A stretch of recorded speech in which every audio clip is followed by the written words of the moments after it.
All right, here we go. Welcome to it, the Plan B After Show podcast, web exclusive. Brock Hunter. Here we go. What's up? Oh, in surround sound. You're in surround In sound. 5.1 Dolby Surround.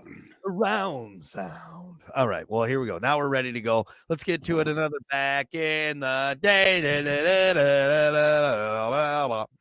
All right, back in the day, August 14th, 267 years ago, in 1756, Daniel Boone married 16-year-old Rebecca Bryan. Their marriage lasted 56 years. Wow. Who's that? Who's Daniel Boone again? You know Daniel Boone. He's the coon Yeah, skin cap wearing guy. What'd he do? Yeah. He was just, like one of those early settlers, early explorers, out there.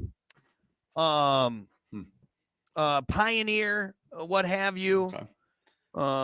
Yeah. God, I didn't realize he lived that long. Yeah. Daniel Boone, huh? Yep. I remember some things in school about it, but I couldn't. Yeah, he was 85 when he died. Wow. Oh, it's a long time for back in the day. Right? That's what I'm saying. Like, holy shit. And it's not like he was just like some rich aristocrat. No, he was out there fighting Indians and tribes in the wilderness and everything. Yeah. Interesting fact. All right, move on. I have no idea who Daniel Boone is. I love this. How do you not know who Daniel Boone is? That's insane. Yeah, he just walked around the woods and discovered stuff, isn't it? He's like one of the most famous, historical figures. Don't they have songs around him and whatnot?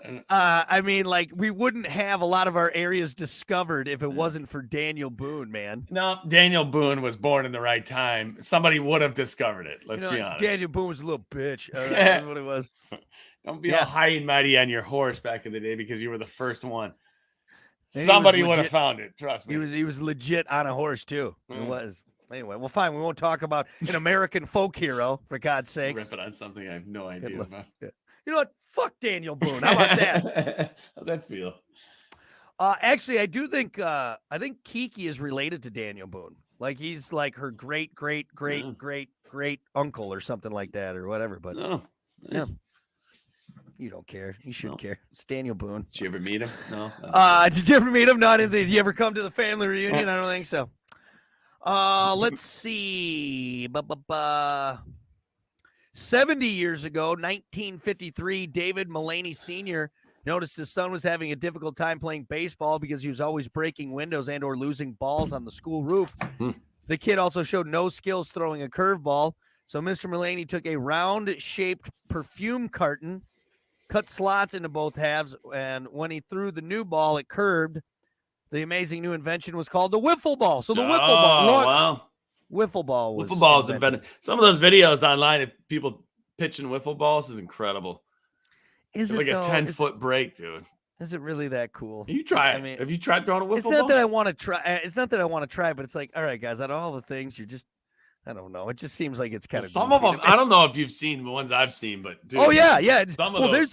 It's like a legit league. Like they got professional wiffle ball. Like, I saw a guy one time recently. It was a double break, broke twice. Yeah, right then back left. How's that work?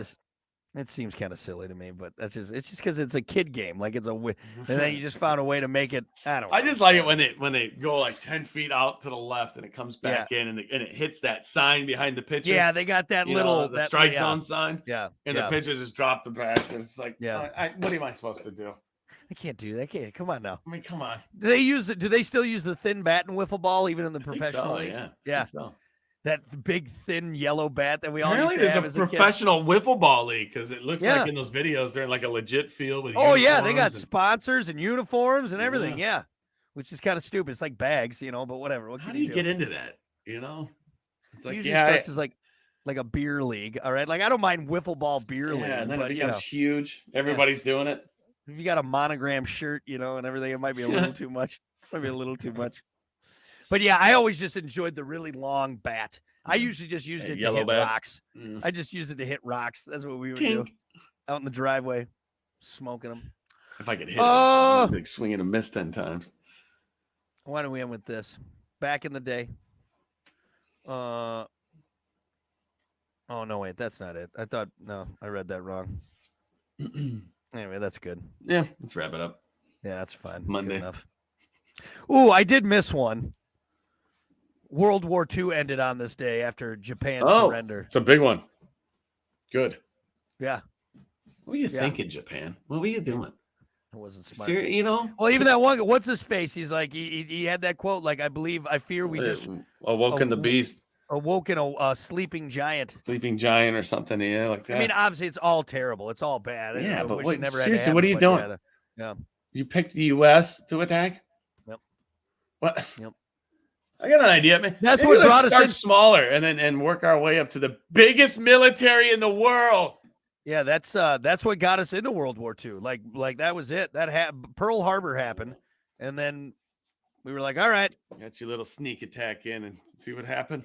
We're coming over twice. So, but yeah, on this day, Japan big boy, surrendered. little boy, rang a bell. Yeah. Is that what they were called? Big boy, little boy? But no, you had Fat Boy and Little and Man. Little boy or something. Little Man? Is that what Fat it was? Man was one of them.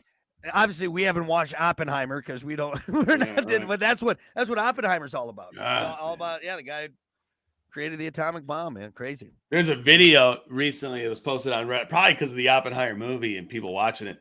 It's an aerial view of a nuke, but it's a comparison. Before the nuke goes off, they light off dynamite, and so you can see like the little poof of dynamite. Yeah, and then come on, the nuke goes off. It is night and day different. It lights the sky up. That's how. You know what I just saw on Joe Rogan's podcast? This guy talking about it. You know all the film that we see, like fake. It's fake. Like the buildings blowing over in the tree, dude. It's all fake. Because he's like, see the end where the car appears in the background. Yep. And the cars, and it's like, look at that car. It's not a real car. Like you can see, it's What Brock's talking about, back in the day, they released footage of a test of nuclear, a nuke going off. And the footage they released was staged. It was all fake to scare the Russians. Yeah. Or was it the Russians or Germans?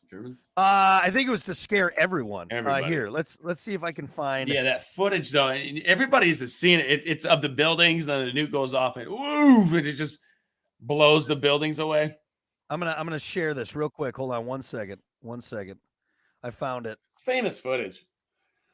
Let's see. But it was all staged. It was all staged to. It was all scare tactic. What's that called? It starts to make you think about the moon again a little bit because it's about around the same time, almost not far off. All right, here. Be quiet. Has to freak out the Russians. How did they fake it? They just did. Yeah. So this is it. Well, so there's a Okay, so here's a question, right? So what happened? Okay, so this is great. Okay, you'll love this. So what happened to the camera? You son of a bitch. I love that. You son of a bitch. How is that happening? The camera's like totally. At the very end, they show the one with and by the way, in the film is fine. Appears behind the building. This looks like how you shoot. By the way, okay, we'll do this one. We'll do the loop one more time here. Oh, okay. Showed up. So wait a minute. First of all, wasn't there. First of all, where'd the car come from? No car. Second, does it really look like car? Does that look like a real car? That's insane. Definitely edited. Definitely put together. So like. It's interesting. Dude, that's why it's a propaganda, right? Like propaganda but if, for us and to scare.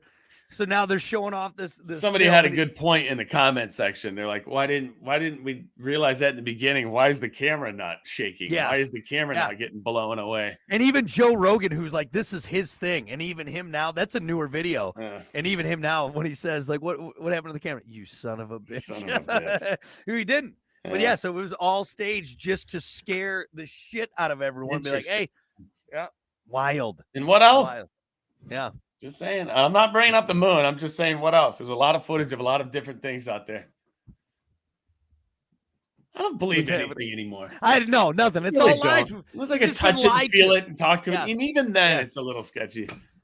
Unless it's fake boobies, then I don't care if it's fake. All right. If you touch them, they're real, right? Hey, right, damn right. There you go. That's what grandma used to say. Anyway, all right. Well, I think that's good. We can wrap it up there. That's your Plan B After Show podcast, web exclusive. We'll see you guys next time for more Back in the Day.